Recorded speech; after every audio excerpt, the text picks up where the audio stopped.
Alors bonjour Alain, merci de te prêter au Bonjour jeu. Sylvie, je t'en prie. C'est un plaisir, c'est un plaisir. Alors je t'explique un petit peu le principe en quelques minutes, voire moins.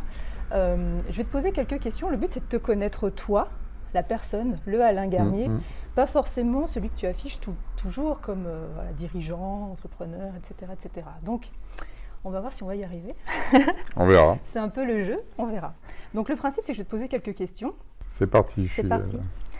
Alors, le premier exercice qu'on demande à tout entrepreneur, c'est quand tu dois te présenter, mais alors en 2 minutes, maximum, qu'est-ce que tu dis? Mais là, je ne veux pas que tu te présentes en tant qu'entrepreneur forcément, mais en tant qu'Alain Garnier. Ah, quand je me présente en tant que personne, par exemple, tu vois, quand je me suis retrouvé dans des trucs de formation RH, on dit présentez-vous de manière holistique, tout ça, et on dit tout ce qu'on est. Que dire de dire que donc, je m'appelle Alain Garnier, j'ai 50 ans. Ouais, ça, c'est un grand changement dans ma vie d'avoir dépassé le cap des 50 à la moitié de sa vie. Hein, c'est quand même important dans la vie. J'ai une famille qui est devenue nombreuse parce que j'ai 3 enfants maintenant. Donc 3, je considère que c'est parents professionnels. Moi, je suis un passionné du numérique, qu'on appelait l'informatique avant, et je suis tombé vraiment quand j'étais petit dedans. Et aujourd'hui, je dirige une entreprise dans le numérique, innovante, voilà, à Montreuil, territoire d'accueil. Moi, je suis un provincial qui est monté à Paris, ville que j'adore. Et puis, à côté de ça, j'ai pas mal de petites passions. La musique, je crois. La musique, voilà. Moi, je suis un grand lecteur, la musique. J'aime beaucoup. Puis une autre passion qu'on peut qualifier de sérieuse, c'est la politique aussi. Je suis assez politisé comme garçon, comme on dit. D'accord. Donc c'est pas les violons d'Ingres qui te manquent finalement. Non, j'en ai même trop. D'ailleurs, moi, je suis un peu un hyperactif. Voilà. Ça, c'est ce qui caractérise ma vie. J'ai peu de temps de zénitude, tu vois, ce temps où on se dit qu'est-ce qu'on a à faire. Donc oui, voilà, tu sais pas t'ennuyer. Je pense que c'est effectivement ça. Je ne sais pas m'ennuyer. D'ailleurs, il y a des fois, ça, c'est effectivement un problème pour les autres, parce que je peux être épuisant, parce que je suis toujours en train de faire des trucs par rapport à ça. Voilà. Donc ça me caractérise plutôt globalement. Et que dire d'autre écoute, c'est déjà pas mal. Hein. Bah ouais, c'est déjà bien fourni comme portefeuille d'activité. Ça va. Et alors, donc tu diriges une société à Montreuil qui s'appelle Jamespot. Tout à fait. Alors toi, tu es de quelle école? Tu es plutôt CEO, PDG, DG? Alors, moi, je suis devenu, CEO, c'est le terme que j'ai sur toutes mes cartes de visite, parce que, quelque part, il y a une espèce de petite mode, tu vois, c'est la coquetterie un peu de notre domaine. Ouais. D'ailleurs, tu vois, politiquement, je me bats beaucoup pour avoir une baisse de cette domination culturelle américaine, et puis économique, tu sais que c'est un de mes combats. Et en parallèle, en fait, je suis le premier à jouer les codes à fond, tu vois, Jamespot, c'est un nom américain, je dis CEO. Parce qu'en fait, dans ce milieu-là, sinon, tu es exclu, parce qu'aujourd'hui, c'est ça les codes. Il faut prendre les codes. Donc, il faut prendre les codes. Donc, je suis plutôt dans cette ambivalence-là, en tout cas sur ce genre de sujet, tu vois. De toute façon, on est toujours pétri de contradictions. Et je suis devenu, par contre, vraiment président, parce qu'avant, j'étais gérant de la petite SARL, et là, je suis devenu président l'année dernière. Donc, j'ai franchi une étape. Et oui, madame. Président, donc voilà. Mais c'est vrai que j'emploie pas trop le terme président, parce que pour moi, il renvoie beaucoup à la dimension politique. Et donc, non pas que ça me jette d'être président, mais si je suis président de quelque chose, je serai président de la France ou de l'Europe, mais pas de Jamespot. Tu vois, il y a un côté, je considère pour toi, c'est un terme politique, quoi. C'est une fonction politique. Dans mon imaginaire personnel, c'est plutôt ça. Mais en tout cas, c'est plus chic que gérant, où j'avais l'impression de gérer une petite supérette. Mais c'est drôle, parce qu'effectivement, le terme gérant, je ne l'aimais pas du tout. En plus, gestion, alors que moi, je considère qu'une entreprise, c'est pas de la gestion. En tout cas, c'est pas que de la gestion, c'est pas la centralité. Donc, je n'aimais pas du tout ce terme, pour le coup, gérant, tu vois, pour toutes les raisons que tu viens de dire. Quoi. Non, mais c'est vrai, mais moi, je suis pareil, le terme gérant, j'ai beaucoup de mal avec. Ouais, donc, je sais pas. Bon, après, voilà, il y a des termes comme ça qui sont un peu désuets, qu'on garde. Ouais, qu'on garde comme ça. Bon. Ok. Alors, je vais poser une question super classique, mais... Allez. Donc, tu es entrepreneur. Mais alors, pourquoi tu es devenu entrepreneur? C'était tellement confortable, je sais pas, d'être salarié ou fonctionnaire ou... Écoute, pourquoi? C'est vrai que ça, c'est l'action pourquoi. Alors, moi, ce qui est bien, c'est que le pourquoi, moi, je le sais. Parce qu'en fait, moi, je suis pas né pour être entrepreneur du tout. Mon éducation n'est pas celle-là. J'ai une famille qui n'est pas du tout côté entrepreneur. On va dire pas du tout ce côté de droite, patron, tout ça. Nous, on était les ouvriers. Voilà, mon père était instit. Donc, c'est vraiment une famille très de gauche. Voilà. Et en fait, donc moi, j'ai fait plutôt des écoles d'ingénieur parce que j'aimais l'informatique. Voilà. pas si on y reviendra, mais enfin voilà, c'est vraiment ce qui m'a guidé. Et à un moment donné, quand j'étais effectivement dans l'innovation, je me suis rendu compte que ce que je voulais, c'était être libre, inventer les trucs que je voulais faire. Voilà. Et avec j'ai monté la boîte à 25 ans, ma première boîte, hein, mais pas à l'époque de la Startup Nation, hein, on est dans les années 90, c'est pas comme maintenant. Et donc, je me rappelle toujours, hein, je suis là avec ce qu'allait devenir mon futur associé, qui était un collègue, et je lui dis, ouais, mais là, c'est le bazar là, dans la boîte et tout, puis on sait pas, écoute, si on veut faire le moteur sémantique, parce que moi, c'était mon truc de faire un moteur d'analyse sémantique du futur, du turfu, et alors, je lui dis, mais on n'a qu'à monter notre boîte, on sera libre comme ça, on ne sera pas emmerdé. Et lui, qui était plutôt un taiseux, alors que moi, je suis plutôt un... Voilà, il a dit, chiche. Voilà, ça s'est noué là. Voilà. Et en fait, à partir de là, j'étais dans une petite boîte, on a quitté, on a monté ça, sans savoir d'ailleurs où on allait, hein, franchement. C'était, et puis voilà, c'est comme ça que j'ai lancé ma première boîte. Et après, depuis, quand on a pris le virus d'entrepreneur, il y a un truc qui... C'est dur de revenir en arrière et de se dire... Ouais, alors après, je me dis toujours, est-ce qu'un jour, je redeviendrai employé? Bon, voilà, je le suis resté quand j'ai revendu ma boîte, la première boîte à Thales, 9 mois. Ça n'a pas duré plus longtemps qu'une gestation, tu vois. Et c'était même 9 mois, voilà, c'est même sorti avant terme, tu vois. D'accord, ouais. Ok. Non, mais c'est vrai, c'est vrai que je ne connais pas beaucoup d'entrepreneurs, disons, qui ont réussi à monter une société avec des salariés, etc., qui ont monté des choses très, très solides, qui ont réussi, en tout cas, qui ont même pensé, j'ai envie de dire, à redevenir salarié. Ou alors parce qu'ils ont vendu, en effet, un peu comme toi, ta société, et donc tu deviens salarié pour faire, on va dire, passer le relais. C'est ça. Et puis ensuite, tu pars le plus vite possible. Ce qu'on dit jamais, hein. C'est pas... Parce qu'en plus, on a toujours l'espoir que, justement, la volonté de puissance qui est derrière l'entrepreneur aussi, hein, quand on rejoint un grand groupe. Moi, je vois tous les potes qui ont été repris par des boîtes, et ça m'est arrivé aussi, donc voilà. On a cette volonté de puissance de se dire, là, on a un énorme vaisseau qui va pouvoir catapulter nos ambitions, quoi. Bon, voilà, c'est plus compliqué. Après, voilà, il faut faire plus de politique, peut-être. C'est ça, et justement, mais pas la bonne politique pour moi. Parce que justement, le terme politique, pour moi, est un terme assez noble, qui, je trouve, aujourd'hui, un peu galvaudé dans plein de dimensions, par la mauvaise politique. Ouais.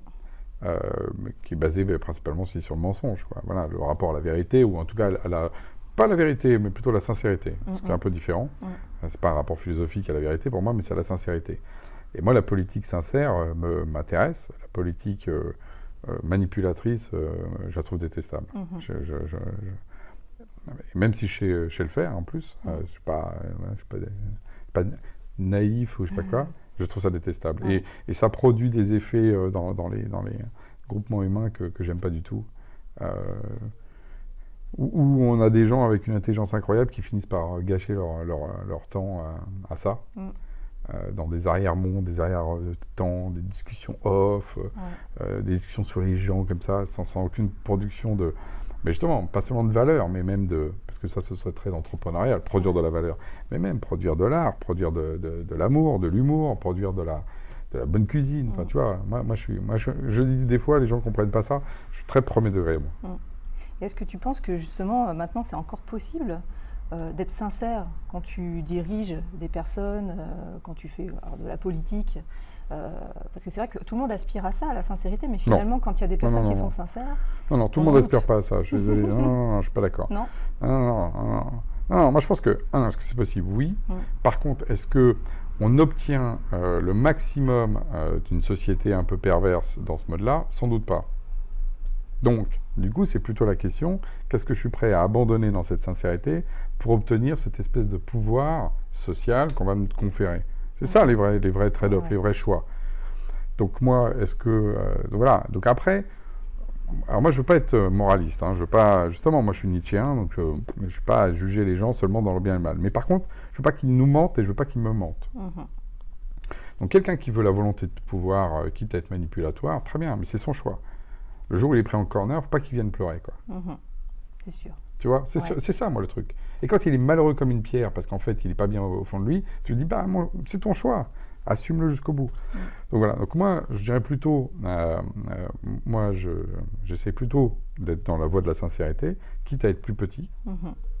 Plus petit au sens de mes ambitions, par exemple, politiques, ou mes ambitions même entrepreneuriales. La boîte ici, elle est à l'échelle de l'univers, c'est une petite coquille de noix. Ouais.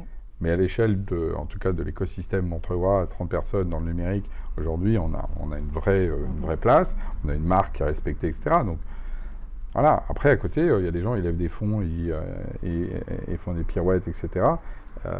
Et ils passent encore à une autre échelle, qui est l'échelle mondiale, par exemple. Voilà. Très bien. Moi, ce que je dis, c'est qu'il y a des moments où là, la sincérité, par exemple, vis-à-vis des fonds, par exemple, voilà, un exemple typique, bah, elle est plus de mise. Ouais. C'est tout. Et là, tu sais que tes employés, tu leur racontes des trucs qui ne sont pas vrais. OK. Mais parce que tu veux devenir une boîte mondialisée avec 500 personnes. Voilà. Les potes que j'ai connus qui ont des accélérations à 200-300% de croissance en levant de l'argent sont en général dans un rapport un peu manipulatoire avec leurs employés, c'est tout. Voilà. Nous, on l'est, je pense. Je dis nous parce que je ne suis pas seul, on est aussi avec des associés. Ouais. Beaucoup moins. Mais voilà, mais ça nous enlève pas. Enfin, pour moi, c'est pas une vertu. Je veux pas l'ériger comme une espèce de vertu. C'est parce que moi, je suis centré là-dessus que ça me va bien, moi, en tant que personne. Tu vois, moi, je souvent. Donc, tu es assez fidèle à tes valeurs. Disons que tu as des valeurs que tu as envie de défendre.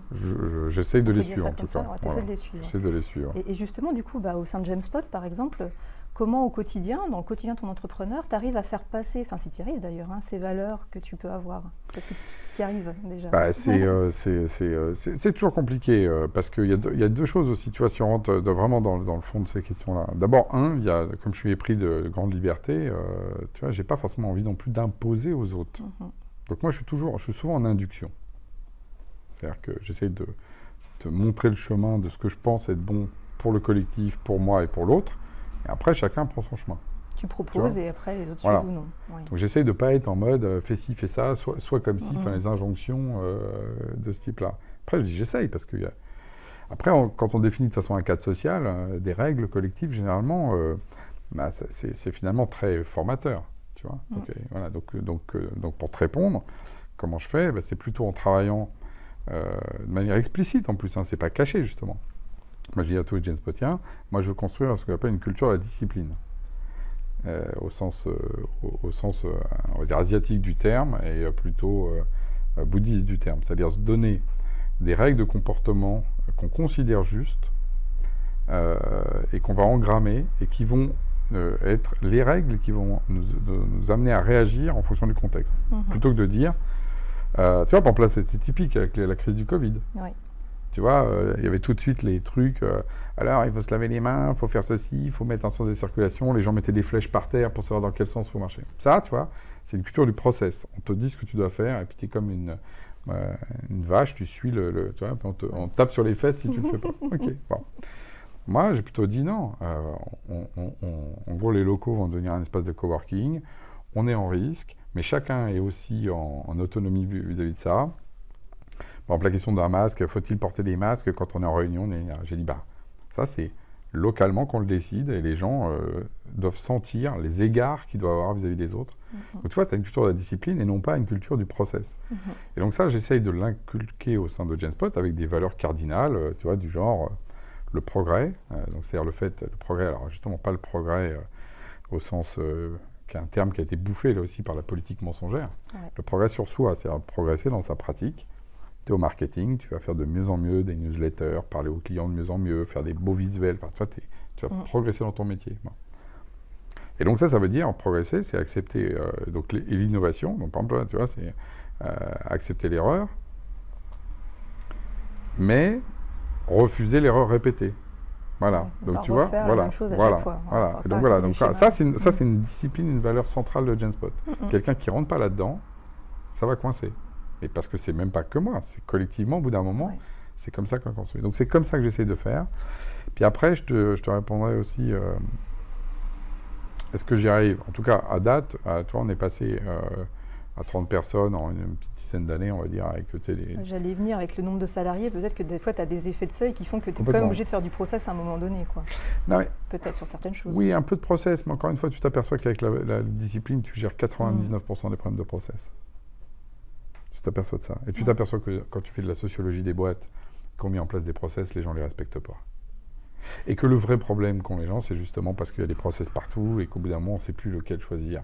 Donc moi, là-dessus, je suis anti-administratif. C'est-à-dire, je considère qu'on est suradministré dans notre société en général et dans les entreprises en particulier, mais pas que dans l'administration, justement, on est suradministré dans les boîtes. Et que ça, il faut l'éradiquer. Donc, ça a tendance à créer de l'inertie plus qu'autre chose, les process. De l'inertie et puis même de la schizophrénie entre ce que je lis qui n'est pas tout à fait ce que je pense, etc. Mais tu vois, le fond du truc, c'est aussi, vu que je parle de culture, c'est lent, en fait. Tu vois. Et que, tu vois, on est une boîte de 30. Si demain, il fallait qu'on passe à 100, tu me demandais, est-ce que j'y arrivais ? Bah, je pense que là, j'y arriverais moins. Non pas parce que je serais tout d'un coup devenu moins bon, c'est pas lié à moi. Il y a l'effet temps. C'est l'effet temps. Et que par contre, tu vois, la boîte qui grandit là, de manière assez organique, et voilà, bah, ça va. Mais tu vois, quand on a eu l'année dernière, tout d'un coup, l'arrivée de plein de gens, il y a eu... Et en plus... Il a fallu se rajuster. Voilà, il faut se rajuster. Et puis, j'aime pas parler seulement des individualités, justement, mais toi, dans les employés, on en a eu un qui était un vrai manipulateur. Voilà. Tu le dis, il rentre chez toi. En plus, il est bon. Justement, il te vend sa sauce et tout le monde ne voit rien. Puis une fois qu'il est dedans, je sais pas pourquoi, il y a des trucs qui se passent plus. Il y a des gens qui se retrouvent... Et tu as des problèmes que tu n'avais jamais à gérer avant qui apparaissent. Sauf que le problème, c'est que le problème, il vient de là. Mais en fait, non, il est là. Et oui, parce que c'est lui qui a parlé à l'autre pour que celui-là vienne te... Les manipulateurs, ils fonctionnent comme ça. Bon. Et même si moi, j'ai mis un logiciel à détection de manipulateurs, bah, tu vois, on ne l'a pas repéré tout de suite. On a mis du temps. Il a foutu du bordel dans le troupeau. Et voilà. Et alors, comme par hasard, le lendemain qu'il est parti, tac, tac, tac, tac, tac, tout est revenu tranquille. Voilà, tout est redevenu fluide. Et ouais, et c'est terrible. Et en plus, justement, je veux pas... Il y a le fait qu'en plus, lui-même est une victime. Tu vois, moi, je le vois pas. C'est pour ça que je dis que je suis nietzschéen. Je le vois pas comme un méchant, tu vois, jamais. Mais c'est une victime. Lui aussi, d'un fonctionnement comme ça, parce que... il vient pas, voilà. Il s'est pas créé tout seul comme ça. Voilà. Donc voilà. Bon, voilà un peu comment je vois les choses. Et puis, bah, évidemment, des fois, tu es pris par le business et donc tu es tellement pris que tu vois plus ces dimensions RH un peu subtiles. Il y a d'autres moments, au contraire, tu les vois. D'autres moments, elles te sont trop fortes parce que tu n'arrives pas à les supporter. Donc là, et donc après, c'est à nouveau d'avoir des comportements ajustés, alors qu'en fait, c'est toi qui ressens la situation. Donc voilà. Donc ça, je fais plutôt la question de toujours aller ressentir auprès des autres pour voir si c'est pas une psychose, une névrose personnelle ou si c'est justement un fait collectif. Dont je peux être effectivement celui qui va dénouer parce que mon rôle quand même de chef. Oui, c'est ça. Mais il y a besoin, je pense, d'un chef dans les troupes humains. Ça, j'en suis. Alors là, pour le coup, ça, je suis pas du tout libertarien ou libertaire. Alors, est-ce que c'est pour suivre une vision ou c'est même une question de discipline, à ton avis ? Il faut qu'il y ait un arbitre. Je pense qu'il faut que les groupes humains, et c'est là où, pareil, il ne faut pas se tromper, je pense qu'ils ont vraiment toujours besoin d'un leader, plutôt, qui peut apporter une vision, une discipline, une autorité, à la limite, qu'importe. Par contre, là où les gens se trompent vraiment, c'est que tout leader est interchangeable. Tu prends un troupeau de 30 personnes, je suis le leader, super, bon, voilà.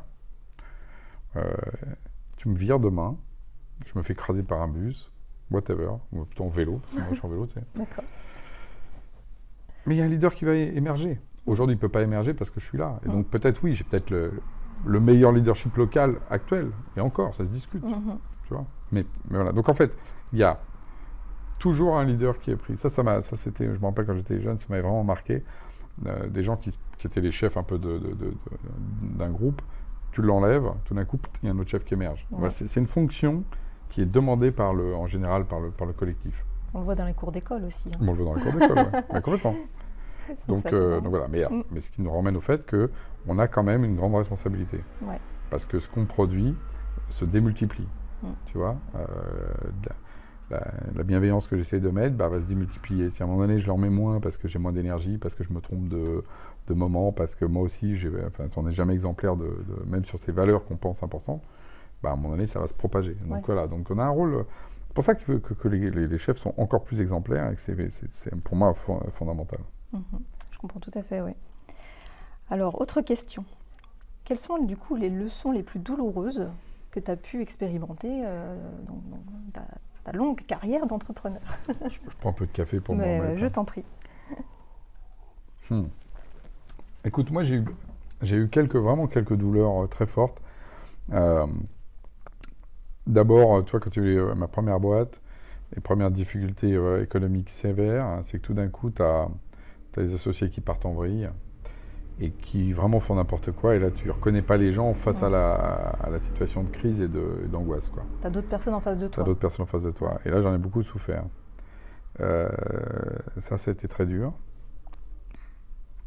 La deuxième phase, pareil, c'est que, parce que ma première boîte, à un moment donné, on est passé par une phase justement de RJ, de redressement judiciaire. On a été repris et finalement, après, on a été vendu à Thales. Donc moi, j'ai connu vraiment l'espèce de l'ascenseur. Hein, j'ai même levé de l'argent à cette époque-là. Donc, c'est l'ascenseur émotionnel. Ah ouais, total. Attends, on était la boîte, on était genre la star absolue. Après, on était des sous-merdes absolus. Et puis finalement, on a été revendu industriel. Oh, formidable. Voilà, t'as envie de dire.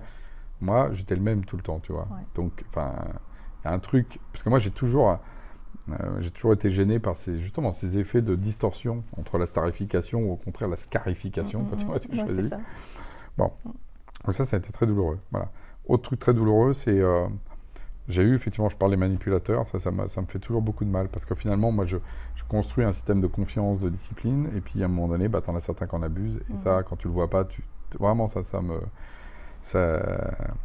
il y en a eu un, par exemple, il y a quelques années, là,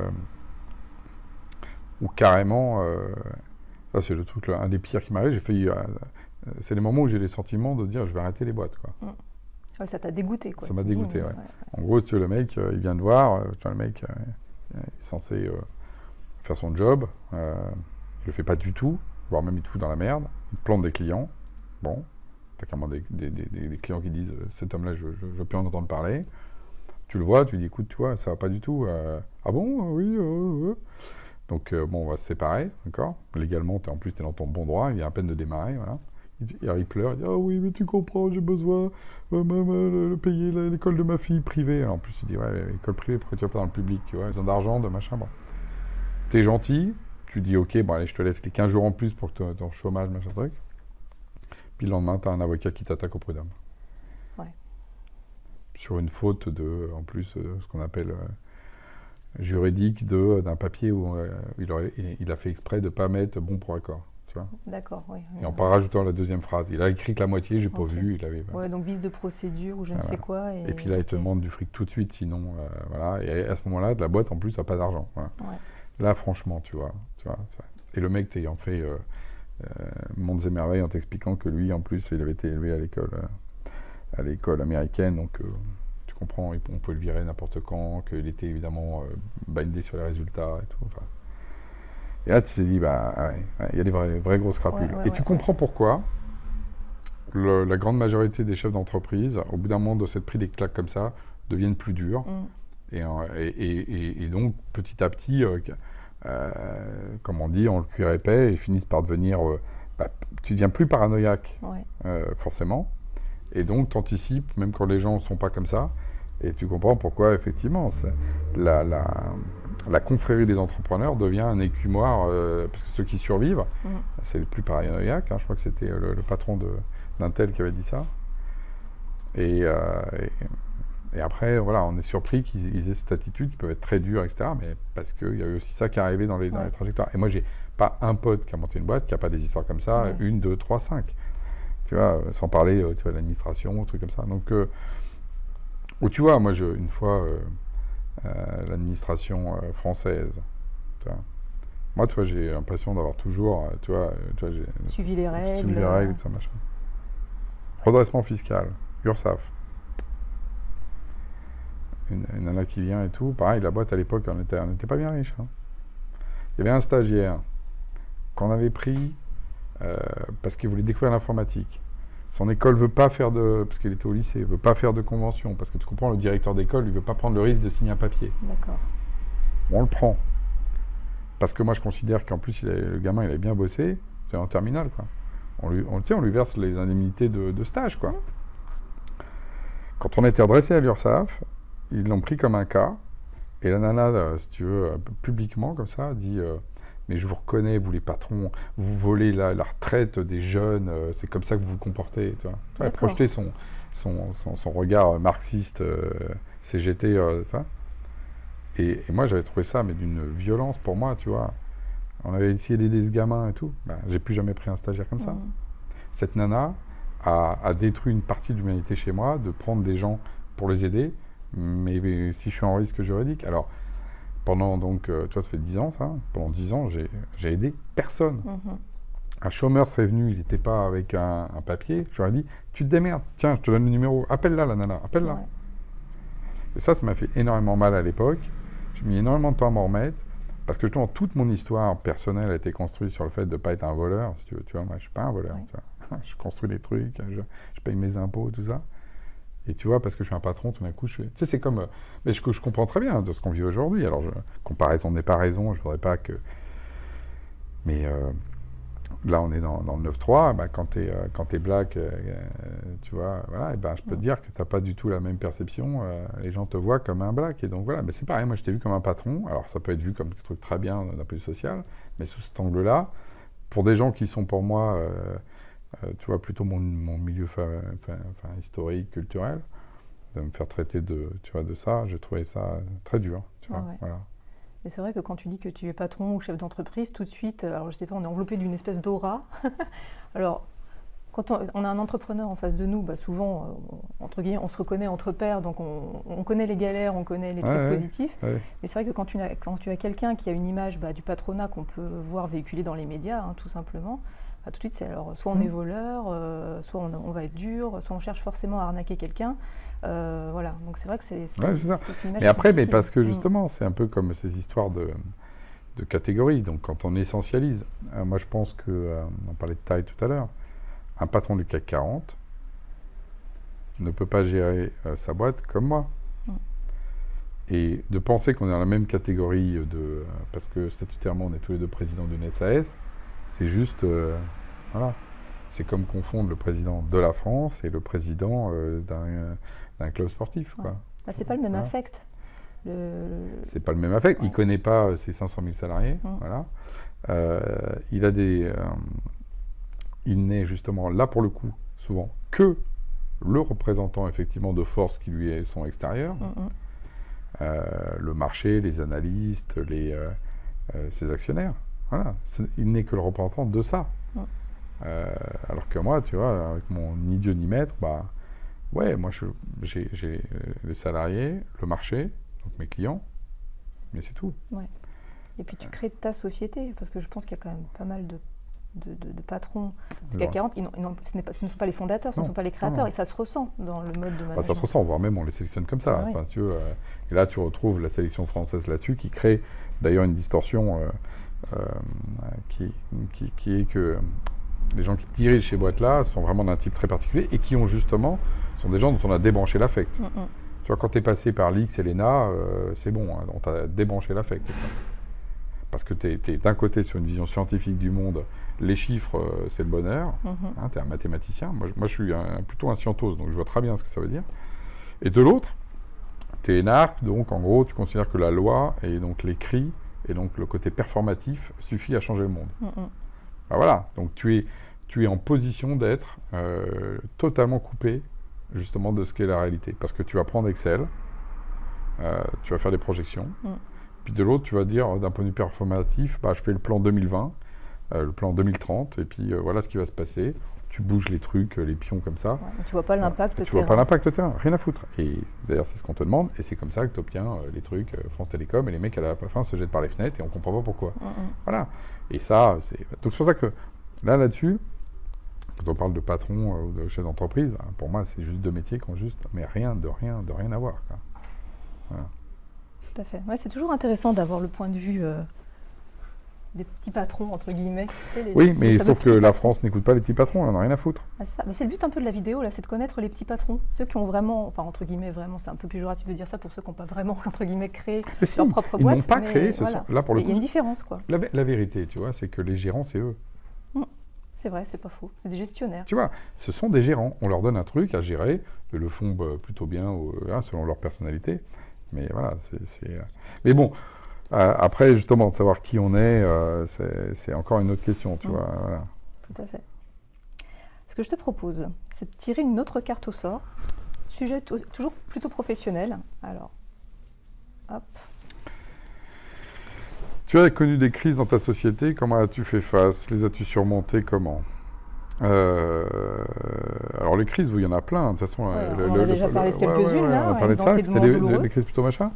Non, après, tu as des crises, par exemple, ça c'est intéressant, tu vois, des crises, parlons de crises plutôt sociales. Tu vois, bon, nous, on n'est pas là, moi, j'ai pas eu de grève encore, ça arrivera peut-être un jour. Avec ça. Mais par exemple, tu vois, quand on a changé de mutuelle, il y a eu au moment où il y a eu ça qui a été mis en place, en fait, moi, justement, on avait vu quelle mutuelle il fallait mettre en place, et puis en fait, ça a créé une angoisse très forte, parce qu'il y avait en fait 2 troupeaux, justement, qui étaient disjoints chez nous, entre plutôt ceux qui avaient des familles et ceux qui étaient des jeunes célibes. Et par un jeu un peu démocratique, moi, j'avais amené ça sur un temps assez court, à ce qu'on se prononce, et les gens ont anticipé le vote, et puis que c'était en fait finalement les familles qui allaient gagner, tu vois, une espèce de truc. Et donc les jeunes célibes se sont dit, oh là là, il va falloir qu'on paye, et ça a rajouté tout d'un coup beaucoup de charges sur leur salaire, qui ne sont pas toujours top. En plus, à l'époque, on était moins riches qu'aujourd'hui, donc ils avaient plutôt des petits salaires. Et il y a eu un effet de crispation sociale et de peur que je n'avais pas vu venir, quoi. Tu vois, pour parler d'une crise que je n'ai pas vu venir. Tu vois, voilà. Et tu as réussi à désamorcer ça comment? Justement, tu vois, du coup... voilà, non, mais c'est un bon exemple. Du coup, en fait, j'ai tout de suite dit, oh là là là là, voilà, ok, d'accord. Voilà, je me suis trompé, on a été trop vite. On va tout remettre à plat, on va en discuter, on va prendre le temps. Donc j'ai désamorcé tout ça. Après, on a repris les gens et on a fait justement de la concertation sociale plus directe. On a vu en fait que déjà la majorité, elle était peut-être pas celle-là, qu'en fait d'ailleurs il y avait d'autres voies, qu'en plus il y avait une 3e voie qu'on n'avait pas explorée. Et puis finalement, on a réussi à trouver une autre voie. Mais c'est intéressant, c'était vraiment une crise sociale, au sens, tu vois, ça le mot crise, je l'amène plutôt là-dessus. Puis après, moi j'ai eu des... Donc ça, c'est un bon exemple de crise. Et tu vois, c'est là pourquoi ça a été vite résolu, parce que j'ai tout de suite désamorcé en disant, oh là là, j'ai pas perduré dans ce qui... Quand tu réfléchis, mon processus, il était nickel. Hein. Je faisais voter les gens, ils avaient accès à tous les documents. Enfin, en vrai, j'avais pas caché... tu vois, pour revenir à la question de manipuler ou pas, ou de cacher les trucs, j'avais rien caché. Mais socialement, il y avait un truc, le corps social, il n'était pas prêt à ça. Voilà. Et dans ces cas-là, il faut savoir faire machine arrière, mais toujours dans l'idée, ok, là, on s'est planté, mais ce qu'il faut, c'est que la prochaine fois, on fasse mieux. Voilà. Et parce que les gens, à ce moment-là, et c'est encore le cas aujourd'hui, je touche du bois, mais tu sais, je suis un peu des fois superstitieux, elles nous font confiance, bah effectivement, ils n'ont pas considéré qu'on faisait juste ça pour je sais pas quoi, tu vois. Voilà. Et on a abouti d'ailleurs à un truc qui est resté jusqu'à ce que là, on rechange de mutuelle, d'ailleurs, ça s'est fait de manière beaucoup plus simple ce coup-ci. Voilà, ça c'est un exemple typique de crise. Puis après, il y a eu les grosses crises financières, moi j'ai connu. Quand on a eu des problèmes de thunes, tout d'un coup, tu te retrouves avec... plus de thunes, et donc là c'est chaud, quoi. Surtout que moi là, ça envoie des trucs très profonds, moi j'ai toujours peur de manquer, donc je suis pas...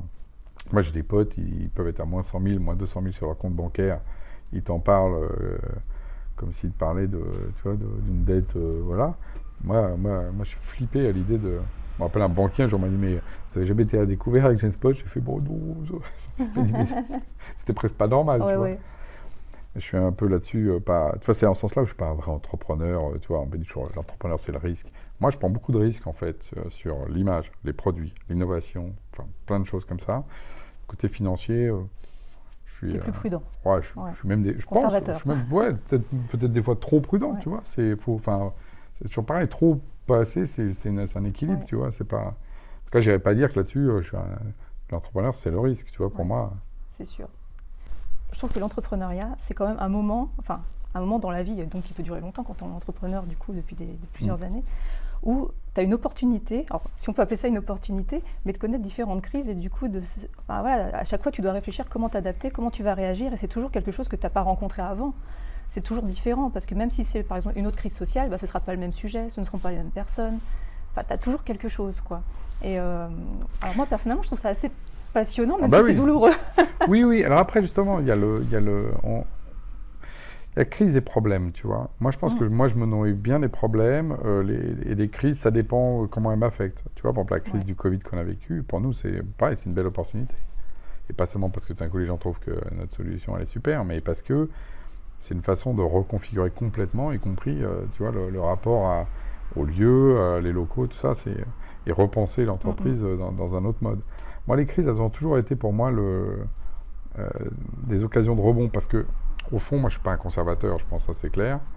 Tu vois, là, tu as dit quoi je peux avoir... Sur le côté financier. Non, mais voilà. Sur le sens, voilà. Non, mais même, tu vois, c'est plutôt le fait de ne pas aimer le risque too much. Mais pour moi, conservateur et risque, c'est pas pareil. Ouais. Il y a des gens qui prennent des risques sur tout. Tu vois, bon, moi, je toujours, par contre, à avoir quand même des prises de risque mesurées. Tu vois, mais ce qui n'est pas être conservateur, ça. Et donc, je reviens sur le truc conservateur. La crise met le conservateur dans un état d'angoisse totale, parce qu'il perd tous ses repères. Bah oui. Moi, tu m'enlèves tous mes repères, so what, quoi. Enfin, après, toujours pareil, quand on dit ça, c'est facile, tu m'enlèves vraiment tous mes repères. Mais tu vois, moi, je me suis retrouvé, vu qu'on est sur le terrain personnel, à un moment donné, j'étais catapulté en Thaïlande quand j'avais 20 ans, dans une famille pendant 15 jours. Ils ne parlaient pas anglais ni français, je ne parlais pas thaïlandais. Donc, si tu veux perdre ses repères, je l'ai vécu ardos, quoi, tu vois. Bon. Et c'est une expérience de vie assez étonnante. Donc voilà, moi, quand j'ai mon petit confort matériel, tu vois, il y a un minimum sur lequel, tu vois, je sais que je vais avoir à boire et à manger. Tu sais, moi, je suis très...